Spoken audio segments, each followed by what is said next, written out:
Apex college Makrana की हिंदी साहित्य की ऑनलाइन कक्षा में आपका स्वागत है। हम इससे पूर्व के कालांश में चर्चा कर रहे थे बिहारी सतसई की कि मुक्तक काव्य की दृष्टि से बिहारी सतसई का मूल्यांकन। और इसमें हमने ये देखा था कि काव्य के दो भेद माने जाते हैं, श्रव्य काव्य एवं दृश्य काव्य। और इसके अलावा हमने चर्चा की थी मुक्तक काव्य की विशेषताओं की कि मुक्तक काव्य की कौन कौन सी विशेषताएं होती है। फिर उसमें हम आगे चर्चा कर रहे थे बिहारी के मुक्तकों की विशेषताएं, जिसमें पूर्व के कालांश में हमने ये पढ़ा था कि मुक्तक काव्य की उक्त विशेषताओं के अनुसार बिहारी सतसई एक सफल मुक्तक काव्य सिद्ध हो जाता है।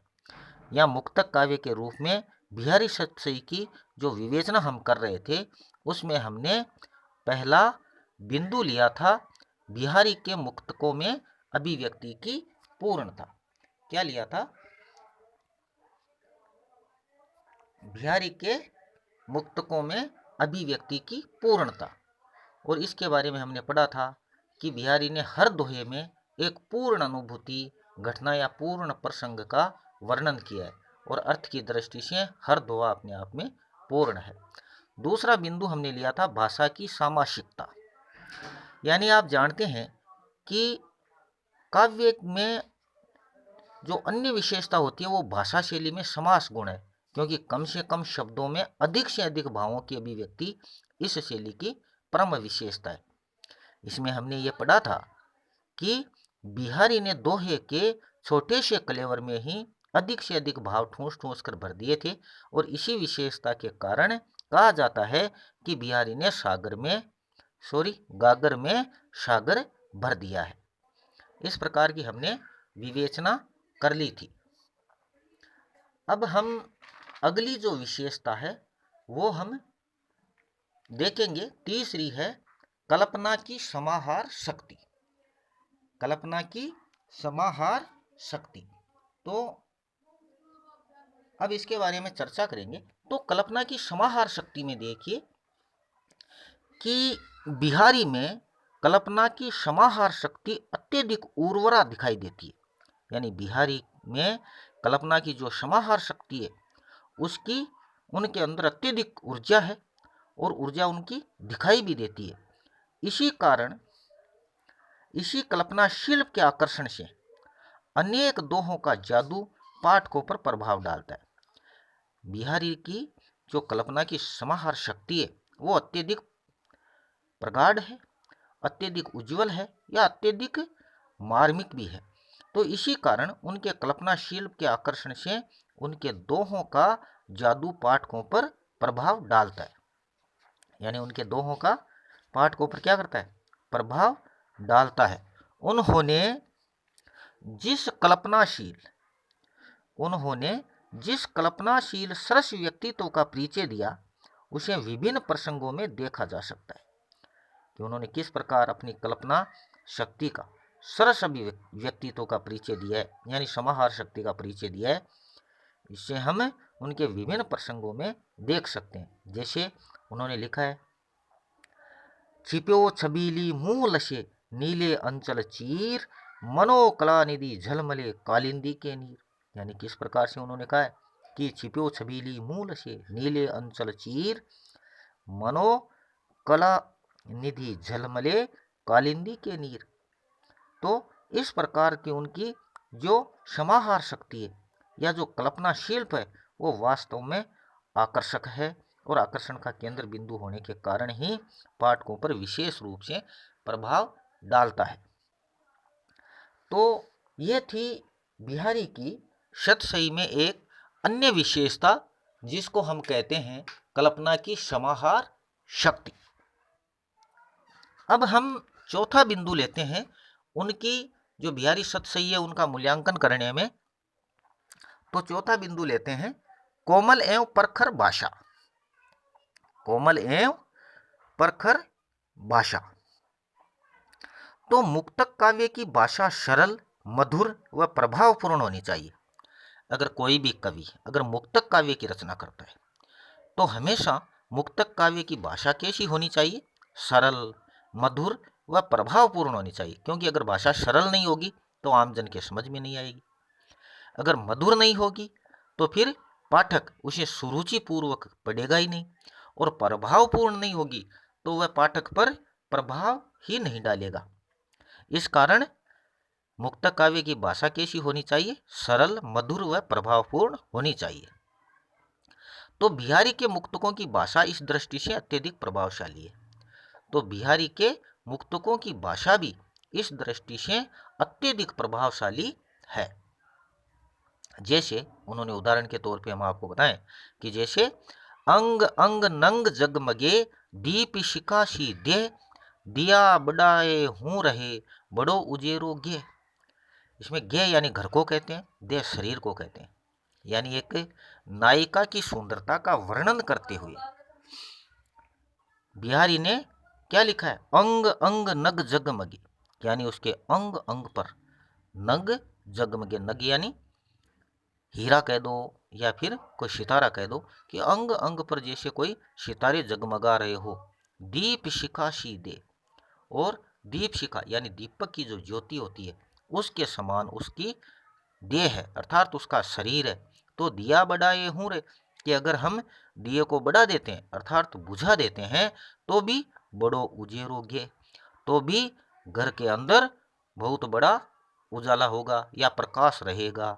यानी एक नायिका की किस दृष्टि से उन्होंने रचना की है?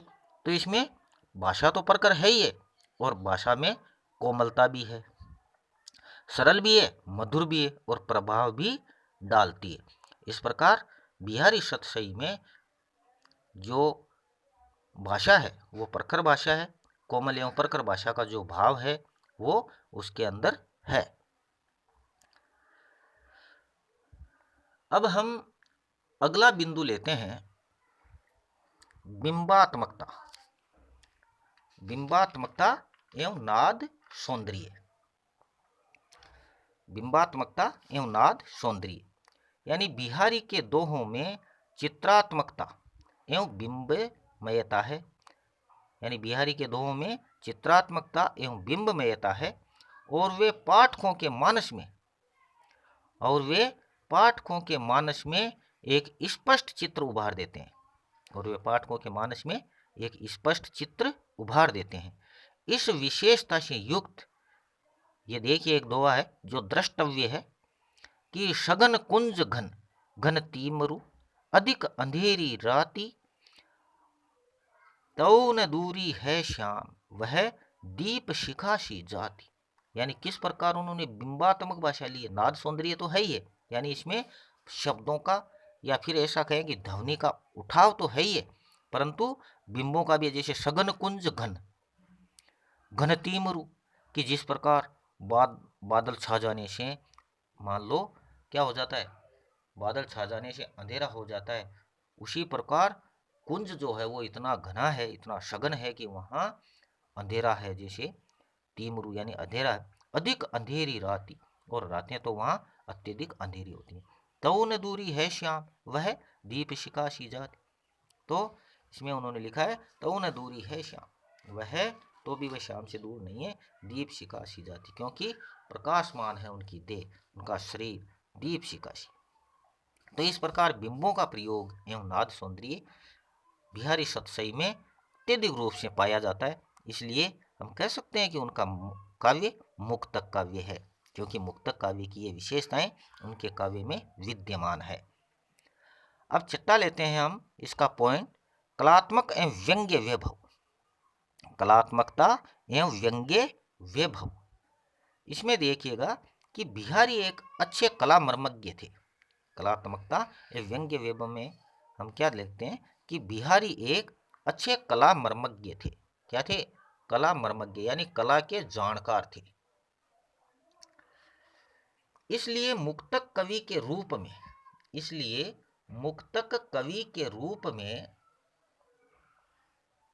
उन्हें पर्याप्त सफलता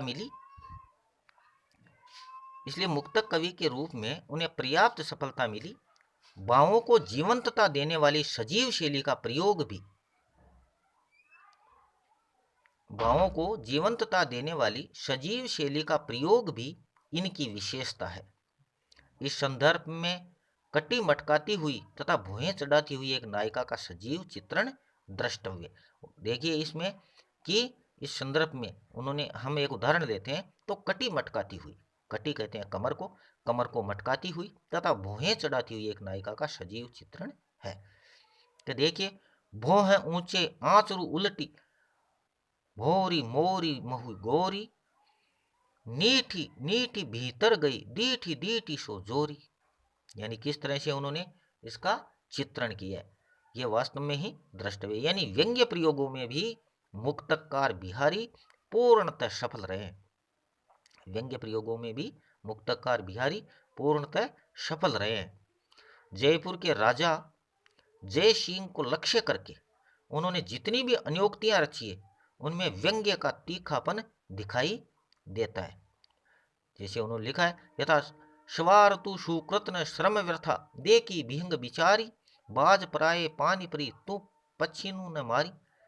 यानी उन्होंने कहा है कि स्वार तू सुकृत न श्रम व्यर्था, कि अगर किसी स्वार्थ से युक्त अगर सुकृत है या वो श्रम के बिना, यानी बिना मेहनत के या स्वार्थवश किया गया कार्य जो बिना मेहनत के ही होता है वो व्यर्थ है। देखी विहंग बिचारी, एक पक्षी को देख करके उन्होंने विचार करके कहा है कि बाज पराये पानी परी, तो पक्षी ने मारी, कि बाज भी किसी पराये द्वारा मारे गए पक्षी को भक्षण नहीं करता, तो पक्षी ने मारी और तुम तो पीछे से मारते हो। यानी बिना सुकृत किए ही, बिना अच्छा कार्य किए ही या बिना श्रम किए ही तुम लोग इस प्रकार का काम कर रहे हो। तो ये अनियोक्ति है उनके द्वारा रची गई।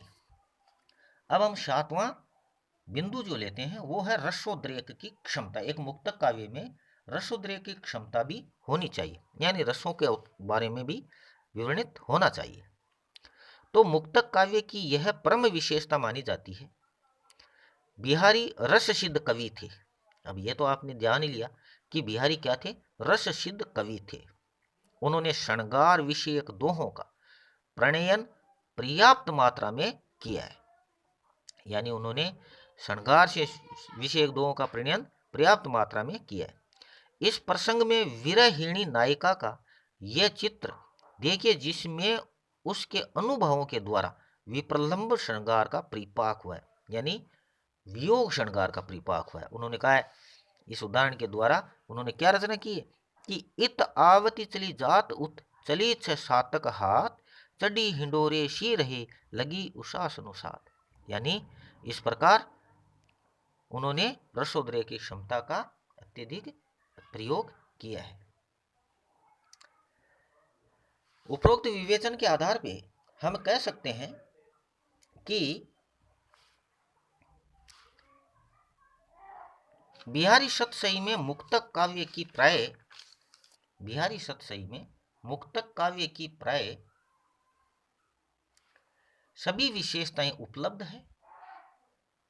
उनके काव्य में रसानुभूति, व्यंजना वैभव, कल्पना की समाहार शक्ति, भाषा की समाज शक्ति, नाद सौंदर्य,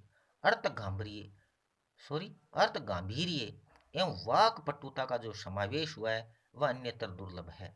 इसलिए इस विवेचना के आधार पर हम कह सकते हैं कि बिहारी द्वारा रचित बिहारी सतसई मुक्तक काव्य की दृष्टि से एक अच्छा मुक्तक काव्य है और बिहारी सतसई वास्तव में ही अनूठी है।